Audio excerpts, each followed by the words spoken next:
Ariston Snow has limited appearance in the Hunger Games book, but we do see a lot of him in the movies, and he has his own prequel as well. So let's discuss the differences between book Snow and film Snow.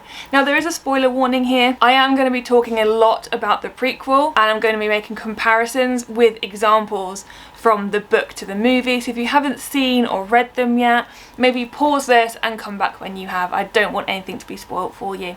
So as I mentioned, Snow does appear a lot more in the movies, and that is probably the biggest noticeable change in the Hunger Games novels. So as we know, the original trilogy is told from the perspective of Katniss, and there's a handful of interactions with Snow throughout the books. But these meetings do have a long-lasting impact on Katniss.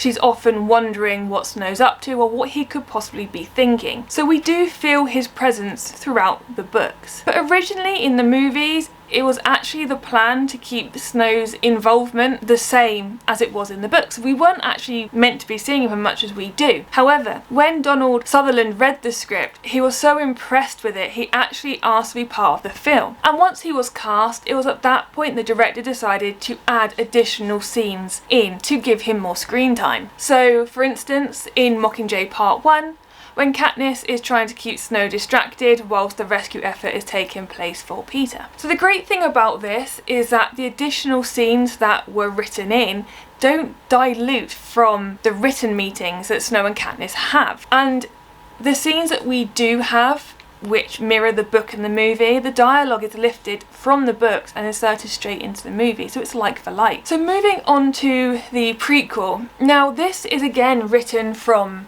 Snow's perspective, like the Hunger Games were written from Katniss's perspective, and they're locked into that. It's locked into his view only. And the prequel actually made Snow more likeable. So the book allows us to see into Koryo's psyche and how he projects a certain persona in public, as well as seeing the ulterior motives behind the actions that look kind on the outside. The films don't show us his inner monologue, therefore they make him seem a lot more sincere than he actually is, hence why the movie makes him a lot more of a likeable character. So an example of how the book and movie share the same scene but with different emotional responses from the audience is when Snow comes to the aid of his classmate Crane after her tribute slits her throat, even though he didn't actually really like her. Now the movie leaves it there, but the book shares how the attention that Koryo got from this heroic deed is actually relished by him. He actually enjoys it and gets a kick out of it. Another change that could be hard to translate onto screen from the book is how Koryo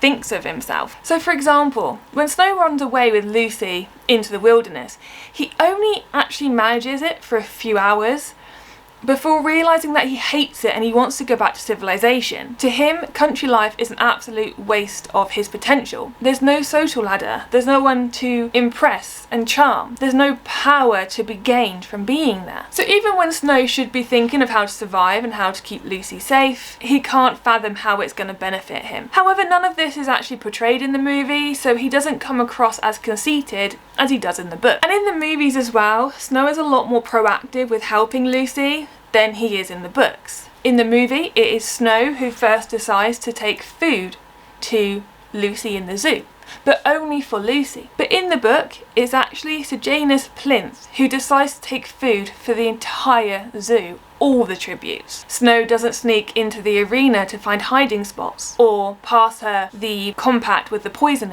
in a concealed manner. Instead, he just does it during the scheduled meetings. Also, how Snow puts Lucy's handkerchief into the snake tank is different again. The movie has Koryo open his stitches so he can get into Dr. Ghoul's lab. But in the book, he's already in the lab trying to catch up and check in with Dr. Ghoul when he realises what the game makers are planning to do. So these small changes in the movies make Koryo look like a boy trying to save the girl he's in love with, whereas the book definitely displays his conflict about cheating to help Lucy and his fear of getting caught. In the books, Koryo's preconception about the district is a lot more prevalent, especially in his relationships with Lucy and Sejanus. Koryo likes to think he is definitely more open-minded than his grandmother and Dr. Ghoul, but he still likes to think he's better than anyone from the districts because he's a capital citizen. Although he is always polite and cordial to Lucy and Sejanus, this makes people think that he is more sympathetic to the district people than most of the other capital citizens.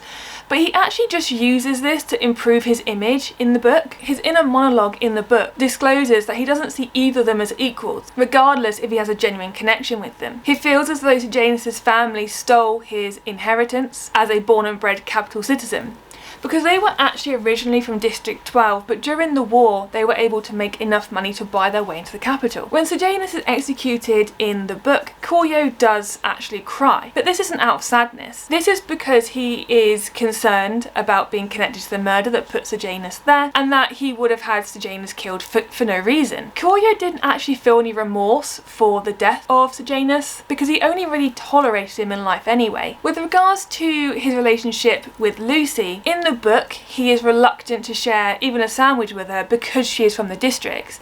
That's until his hunger took over and he had no choice but to eat the sandwich. Even after he gets over this, he still doesn't perceive her as an equal, but he's also really possessive of her throughout, seeing her as a possession rather than a human with free will, and constantly referring to her as my girl. Now on to the last final showdown. So the book is a lot more ambiguous when it comes to the intentions of Lucy Gray. Obviously, because it's written from Snow's perspective, we can't think what she's thinking and what she's planning to do. But in the movie, it's implied that Lucy finds out the truth about Koryo and Sejanus, and it added in a monologue that we don't see in the book. But in the book, Lucy actually leaves before Koryo finds the guns. So the conversation about Lucy being a loose thread and the only thing stopping him from getting away with it all is actually in his head. Therefore, Koryo doesn't turn on Lucy for betraying him first, but the book follows Koryo's warped mind as it turns her from a traumatized girl into a killer, making him seem like the true traitor. So they are the main differences between President Snow or Koryo in the books and in the movies. So my final thoughts on this are that I don't really like Snow, I've never really liked him, but the portrayal in the book I much prefer than on the movie. I'll be honest, the latest Hunger Games movie is not my favourite. I think I need to watch it again to maybe see things I didn't see the first time.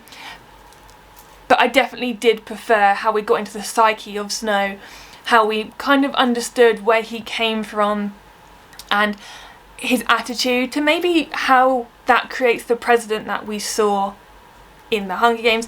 I would really like to know how we got from where we left him in the prequel book to where he actually becomes the president of Panem. I'd love to know that transition. But guys, this video actually stemmed from a comment that was left around how someone said that they preferred him in the book to the movie, but they still didn't like him anyway.